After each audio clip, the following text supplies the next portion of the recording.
A você que nos assiste no canal, tem observado que nossa intenção é sempre trazer uma mensagem racional. Apesar de tudo, muitas pessoas tendem a emocionalizar muito o contexto bíblico, mas nos empenhamos em transmitir algo mais racional, concreto e que as pessoas possam ter uma compreensão mais real e não fantasiosa dos assuntos concernentes à palavra de Deus e também a tantos outros assuntos, seja ele teológico, filosófico ou social. Nesse vídeo eu quero falar com você um assunto bem intrigante que muitas pessoas têm demonstrado insatisfação e outras apreço. Aliás, teologia é uma coisa muito séria. E enfim, o que podemos dizer a respeito da teologia? Podemos entender a teologia como algo necessário de fato ou apenas algo que se encaixa de uma certa maneira, digamos, de orgulho em ter feito algo nesse sentido, ou se não é tão necessário assim? Na verdade, a teologia ela pode ser justificada como uma ciência intelectual? Nós vamos responder essa pergunta nesse vídeo.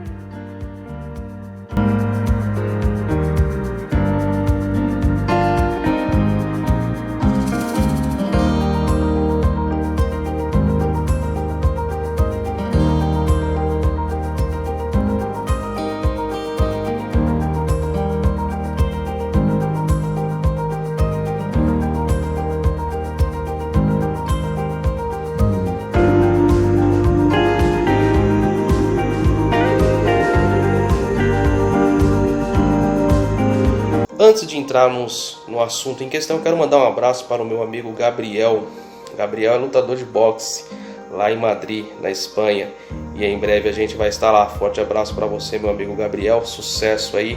Sempre é bom conversar com você. Sempre é bom receber as suas palavras, as suas dúvidas, os seus questionamentos, seus desafios. E sempre é bom e prazeroso poder aconselhar com uma palavra real, verdadeira e centrada para que você atinja os seus objetivos. Forte abraço, Gabriel, para você aí na Espanha.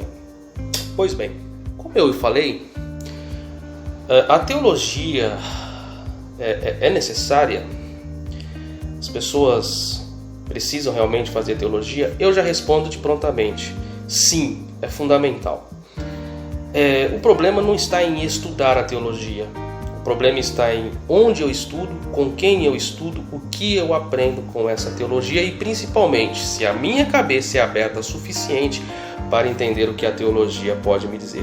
Se você observar esses pontos, pode fazer teologia, pode estudar e encare ela como uma ciência propriamente. Mas vamos justificar, no caso, nesse vídeo, a teologia como uma disciplina intelectual, né? E para tal nós precisamos nos focar em 4 divisões fundamentais: o método teológico do próprio Cristo, o mandato de Cristo para a sua igreja no que se refere à questão discipular e do ensinar, né? O modelo apostólico e, por último, o exemplo e atividade do Novo Testamento apostólico aprovado, né? A teologia, como definida, nós podemos lembrar aqui de uma descrição muito zombeteira de um teólogo, Kierkegaard. Ele foi muito zombeteiro com algumas colocações referente ao campo teológico, né?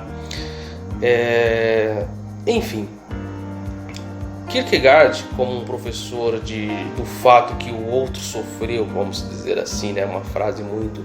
O professor do fato que o outro sofreu, né? É uma frase muito interessante dele. E tantos outros encararam a teologia de maneira bem séria, porém não tão aproveitada, vamos dizer assim, né? E em função disso as pessoas acabam não levando em consideração o que a teologia pode fazer de bom e de agregar na vida daquele que a estuda, né?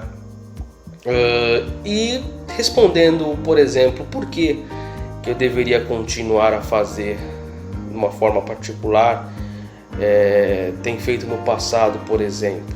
E aí nós falaremos dos pontos que eu falei anteriormente, daqueles 4 pontos. Pois bem, o primeiro ponto, como eu falei, um método teológico do próprio Cristo. Nós vemos que todos os 4 evangelistas descrevem Jesus de Nazaré como entrando profundamente no engajamento da mente com a Escritura e extraindo, a partir dela, deduções fascinantes sobre si mesmo. Por exemplo, em inúmeras ocasiões, ilustradas pelas seguintes passagens do Novo Testamento, ele aplicou o Antigo Testamento a si mesmo, né? Isso é um conhecimento muito apurado, né? Em Lucas 4, versículo 16 ao 21, nos diz que, indo para Nazaré, onde fora criado, entrou num sábado na sinagoga, né, segundo o seu costume, e levantou-se para ler ali. Então, lhe deram o livro do profeta Isaías, e abrindo o livro, nos diz lá o texto, achou o lugar onde estava escrito: o Espírito do Senhor está sobre mim, pelo que me ungiu para evangelizar os pobres, enviou-me para proclamar libertação aos cativos, restauração da vista aos cegos, para pôr em liberdade os oprimidos, apregoar o ano aceitável do Senhor. E tendo fechado o livro, devolveu o livro ao assistente, sentou-se, todos na sinagoga tinham os olhos fitos nele, e então passou Jesus a dizer-lhes: hoje se cumpriu as escrituras que acabais de ouvir. Ou seja, Jesus estava se referindo a si mesmo, né? E, enfim, e tantos outros componentes do método teológico do próprio Cristo, de usar as Sagradas Escrituras para descrever a si, né? E isso denota conhecimento, né? Demonstra o interesse em usar as Sagradas Escrituras para se autoproclamar, se autoapresentar. E isso é fundamental. Então, o método teológico de Cristo parte desse princípio.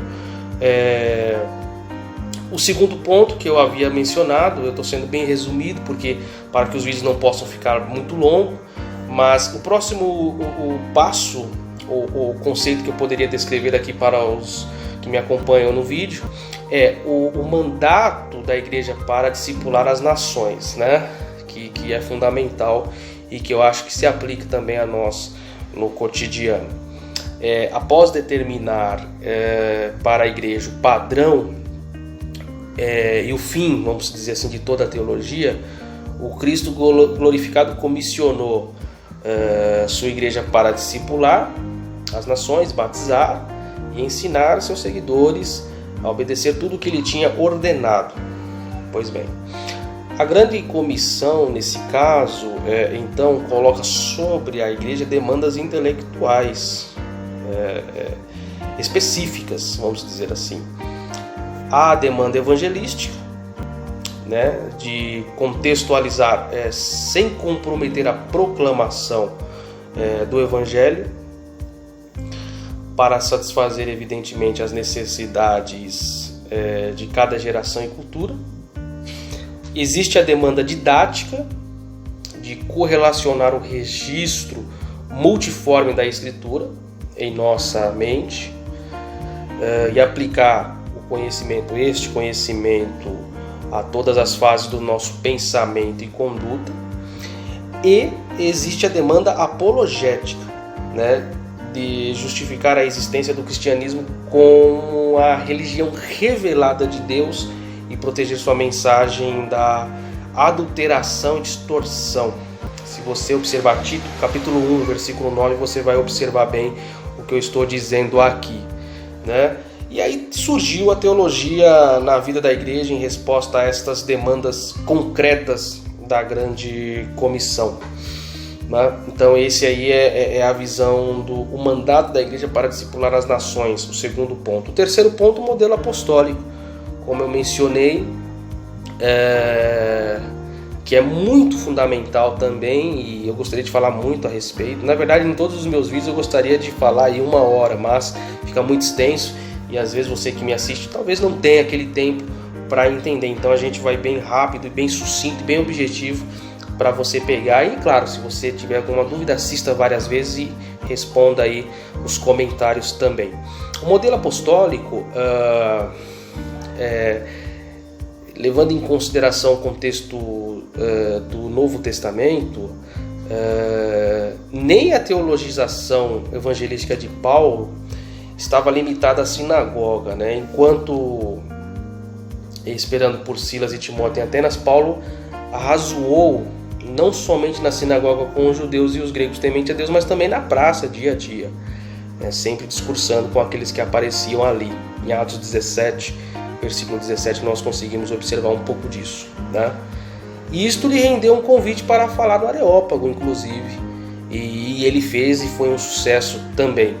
Paulo dialogava diariamente em palestras de tiranos, por exemplo, e sempre era envolvido com o ensino, de transmitir o ensino. E Paulo era muito estudado com Gamaliel, vindo da escola de Hillel, uma escola teológica, vamos dizer, judaica, vamos colocar assim mais precisamente, liberal, né?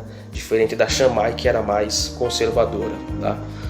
E o método apostólico, nós vemos também na carta de Paulo aos Romanos sua exposição teológica da mensagem que lhe é confiada, tanto no esboço amplo e no conteúdo essencial do evangelho que ele pregou, como no método teológico que empregou, tá? Deveria ser observada, evidentemente, a brilhante corrente teológica da carta, que muitas vezes ela é interpretada de forma precipitada. De qualquer forma, foi fundamental a teologia esboçada na carta aos Romanos, como ela se move de forma lógica e sistemática e, claro, no contexto da exposição do pensamento de Paulo. De forma alguma nós devemos desacreditar da inspiração de Paulo, né? E reconhecermos que ela refletia e reforça suas conclusões teológicas por apelos a conclusões antigas da história, tá? E o modelo apostólico de exposição, reflexão e dedução a partir da Escritura apoia o nosso engajamento referente ao contexto da Palavra de Deus em um empreendimento teológico, né? Se haveremos, por exemplo, de ajudar nossa geração a entender as Escrituras, devemos também deduzir e arranjar conclusões a partir do que temos ganhado dos nossos labores exegéticos na Escritura e estarmos prontos para dialogar com as pessoas. O engajamento nesta tarefa é o resultado dela, que é a teologia propriamente dita. E por último, a atividade no engajamento, né, da igreja, né? O engajamento das nossas mentes na teologia como uma disciplina intelectual baseada nas Escrituras ganha esse apoio a partir da atividade da igreja no Novo Testamento, né? Repetidas vezes o Novo Testamento chama a nossa atenção para um corpo de verdade salvadora, como em 2 Tessalonicenses capítulo 2, versículo 15, as tradições, o padrão de doutrina, enfim, uma série de evidências que nós podemos observar ali da importância da atividade da igreja no Novo Testamento para o engajamento teológico, da organização deste conceito teológico. Enfim, são assuntos talvez complexos para aquele que está iniciando no estudo da teologia, talvez coisas que eu falei aqui nessa pequena mensagem, aquele que me assiste nunca ouviu, mas como eu já respondi na lata no início, teologia é importante? É fundamental. Agora você tem que observar, como eu falei, onde eu vou estudar, com quem, como, minha cabeça está pronta, preparada? Aquilo que eu ouvir vai me afastar ou vai me aproximar de Deus? Eu sempre digo uma mensagem que eu tenho que a ciência ela nos aproxima de Deus e não nos distancia. Se você tem essa visão de que a ciência vai lhe aproximar de Deus, estude, leia, se empenhe, que com certeza você vai ter bons resultados. A teologia é fundamental, independente daquilo que você acredita hoje, estude, com certeza você vai ter um amplo conhecimento da verdade e daquilo que Deus tem para lhe dizer e para lhe explicar. Que Deus em Cristo possa abençoar a sua vida em nome de Jesus.